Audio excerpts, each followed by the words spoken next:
Election commission of ইন্ডিয়ার chief ঘোষণা দিলেন আগামী কাল থেকে ওয়েস্ট বেঙ্গল, গোয়া, গুজরাট, মধ্যপ্রদেশ, কেরালা সহ 12টি রাজ্যে এসআইআর শুরু হবে। এখন তারা কোথায়?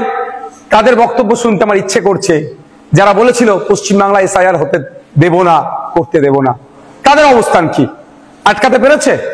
আমি ডে 1 থেকে বলে আসছিলাম, যখন এসআইআর নিয়ে চর্চা হচ্ছিল, যে এসআইআর নিয়ে আপনারা আতঙ্কিত হবেন না। আজকেও বলছি, এসআইআর নিয়ে আতঙ্কিত হবেন না।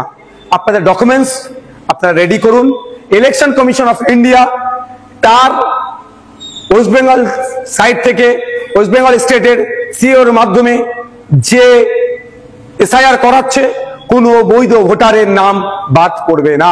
আমরা আশা করব প্রত্যেকটা নাগরিক যারা আছেন ভোটদানে, যারা 18 বছর ঊর্ধ্বে পূর্ণ স্বাধীনতা আছে সংবিধান প্রদত্ত, সেটা বহাল থাকবে।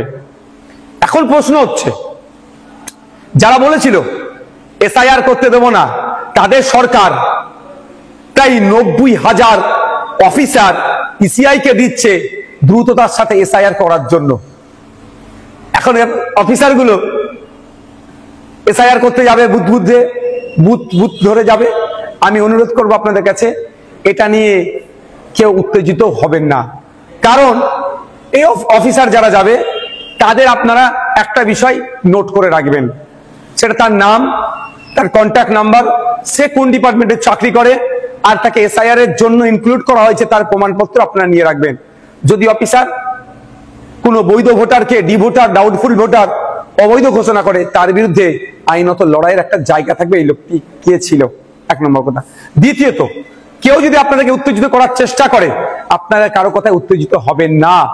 কারণ 2021 নির্বাচনের সময় তৃণমূলের নেতারা বলেছিল, সেন্ট্রাল ফোর্সের সামনে গিয়ে, সেন্ট্রাল ফোর্সকে আটকাতে গেলে ঘরে যা আছে, খুন্তি, ঝাঁটা, জুতো, কুদাল, এইসব কথা অনেক বলেছিল, গিয়ে দাঁড়াবে ওদের সামনে। এই করতে গিয়ে শীতলকুচিতে সেন্ট্রাল ফোর্সের গুলিতে 4 মানুষ মারা গিয়েছিল। আজকে 4 বছর অতিবাহিত হয়ে গেল, এখনো তুমি বিচার পেল না। তাই বলবো, কারো কথায় উত্তেজিত হয়ে এই ধরনের ভুল পদক্ষেপ নেবেন না আপনারা। দেখুন, এটাতে বেশ কটা স্টেপ রেখেছে।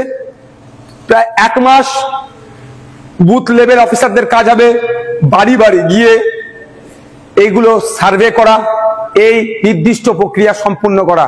তারপরে পাবলিশ হবে। পাবলিশ হওয়ার পরে প্রায় 1 মাস, হয়তো কারো যদি নাম ইচ্ছাকৃত হোক, অনিচ্ছাকৃত হোক, বা ডিস্টার্ব বাদ পড়ে বা ডিস্টার্ব হয়, সেক্ষেত্রে তার বলার সুযোগ, অভিযোগ জানানোর সুযোগ পাবে। একটা অনেক টাইমের এটা একটা প্রক্রিয়া আছে। সুতরাং হুট কথায় কারো কথা শুনে উত্তেজিত হয়ে যাবেন না, কারো ফাঁদে পা দিয়ে ফেলবেন না। এবার আমি উদাহরণস্বরূপ বলছি, আমার বাড়ি জাঙ্গিপাড়া বিধানসভার ফুরফুরা শরীফ অঞ্চলের 90 নম্বর বুথে, আর আমি চিৎকার করছি, আপনার বাঁকুড়াতে অমুক বুথে নাম বাদ পড়েছে, বীরভূমে অমুক বুথের নাম বাদ পড়েছে। তার আগে আমার প্রথম কাজ হবে আমার বুথটাতে সকল ভোটারদের নাম ঠিক আছে কি না নাই, সেটাও তাহলে আমি একটু দেখে নেওয়া। যেটা আমি সমালোচনা করছি, এটা নিয়ে সোচ্চার হচ্ছি।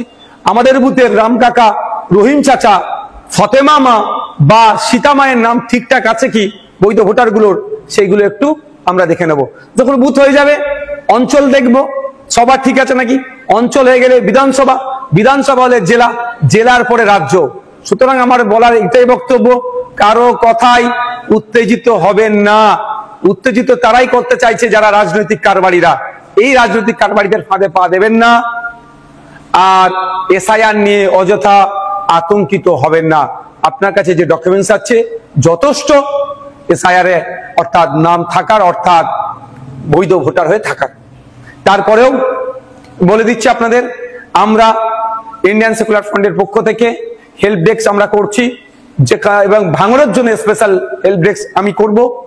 ওখানে যদি কারো কোনো রকম যোগাযোগ, কারো কোনো রকম কোয়ারিজ থাকে, আপনারা আমাদের সাথে যোগাযোগ করবেন। আমরা এক্সপার্টদের দিয়ে এই সমস্যার সমাধান করব।